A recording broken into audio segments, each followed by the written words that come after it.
नमस्कार दोस्तों, आप सभी को करियर क्लासेज के यूट्यूब चैनल में स्वागत है। तो चलिए आज हम सीटीईटी, उत्तराखंड टेट और यूपी टेट के लिए गणित शिक्षण शास्त्र से रिलेटेड कुछ पॉइंट लेकर के आए हैं। बहुत ही महत्वपूर्ण पॉइंट है, आप लोग इसको पढ़ लें। आपको 1 नंबर 2 नंबर जो मैथ पैरागोजी का है, कम से कम 5 नंबर आप इससे क्लियर कर सकते हैं। जिस तरह का आज से हम मैथ पैरागोजी का 1 लाइनर सीरीज स्टार्ट कर दिए हैं। तो यहाँ पर आप देख रहे हैं किस तरह से गणित शिक्षण की विधियाँ, यहाँ पर कुछ पॉइंट है, तो आप इसको अच्छे से पढ़िए। और इसके बाद हम आज से गणित शिक्षण की और जैसे बाल विकास हुआ, ईवीएस हुआ, सबका 1 लाइनर का हम एक 1 लाइनर का एक सीरीज हम स्टार्ट कर रहे हैं, जो आपके एग्ज़ाम के लिए क्या होगा, बहुत ही महत्वपूर्ण सिद्ध होने वाला है। तो चलिए हम देखते हैं, इसमें कुछ महत्वपूर्ण फैक्ट है, इसको जान लीजिए।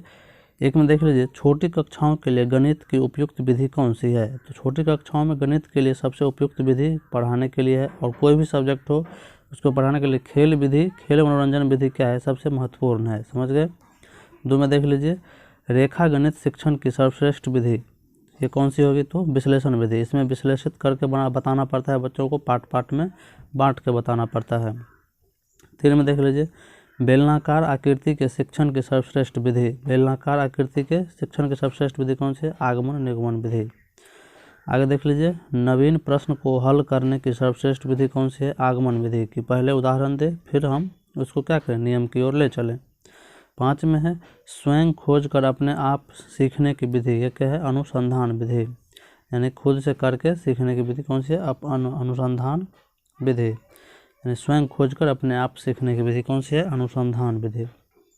6 में देख लीजिए, मानसिक सामाजिक एवं शारीरिक विकास के लिए सर्वश्रेष्ठ विधि कौन सी है, खेल विधि। यानी कि मानसिक सामाजिक एवं शारीरिक विकास के लिए सर्वश्रेष्ठ विधि कौन सी है, खेल विधि। समझ गए। खेल विधि ये मनोविज्ञान पर आधारित विधि है। समझ गए।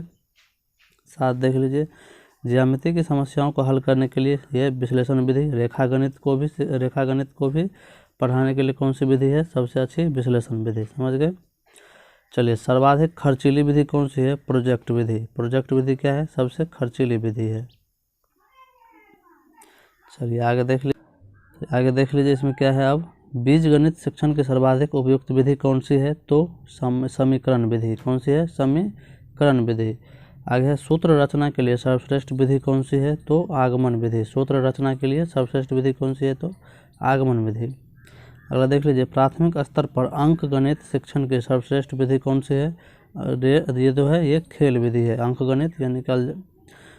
गणित पढ़ाने की सबसे अच्छी विधि कौन सी है, तो खेल विधि। चलिए अगला देख लीजिए, वैज्ञानिक आविष्कार को सर्वाधिक बढ़ावा देने वाली विधि कौन सी है, तो विश्लेषण विधि। कौन सी है, वैज्ञानिक आविष्कार को बढ़ावा देने वाली विधि विश्लेषण विधि। विश्लेषण विधि में क्या होता है कि बच्चों को हम पार्ट बाय पार्ट बांट के तब उसको संश्लेषण की ओर ले जाते हैं, यानी कि एक निश्चित सिद्धांत की ओर ले जाते हैं। तो इससे पार्ट बाय पार्ट जब बताते हैं तो बच्चों को क्या होता है, नए नए चीज़ करने का मौका मिलता है। समझ गए। तो चलिए आगे देख लेते हैं, इसमें और कुछ पॉइंट है। यहाँ पर देख लीजिए, कुछ स्मरणीय तथ्य है। शिक्षण एक त्रिध्रुवीय प्रक्रिया है, जिसमें प्रथम ध्रुव क्या है, शिक्षण उद्देश्य, शिक्षा का उद्देश्य होना चाहिए कुछ ना कुछ। द्वितीय है अधिगम अनुभव, बच्चों को जो हम पढ़ाएंगे उसमें अनुभव की भी वरीयता देना है। और तीसरा क्या है, मूल्यांकन सतत एवं व्यापक होना चाहिए।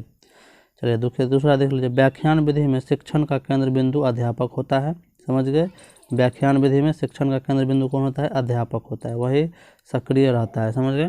क्या रहता है, शिक्षक सक्रिय रहता है। 3 में देख लीजिए, बड़ी कक्षाओं में जब किसी के जीवन परिचय या ऐतिहासिक पृष्ठभूमि से परिचित कराना हो, वहाँ व्याख्यान विधि उत्तम है। यानी बड़ी कक्षाओं में जब किसी के जीवन के परिचय के बारे में, उसके जीवनी के बारे में, इतिहास के बारे में बताना है तो व्याख्यान विधि सबसे उत्तम है। सैद्धांतिक कार्य के साथ साथ अभ्यास कार्य के लिए सर्वोत्तम विधि अभिन्यास विधि है। समझ गए। चलिए अब देख लीजिए, प्राथमिक स्तर पर अंकगणित शिक्षण स्मृति केंद्रित होना चाहिए, जिसका आधार पुनरावृत्ति होता है। प्राथमिक स्तर पर अंकगणित शिक्षण क्या होना चाहिए, स्मृति केंद्रित होना चाहिए, जिसका आधार पर क्या होना चाहिए, पुनरावृत्ति होता है। चलिए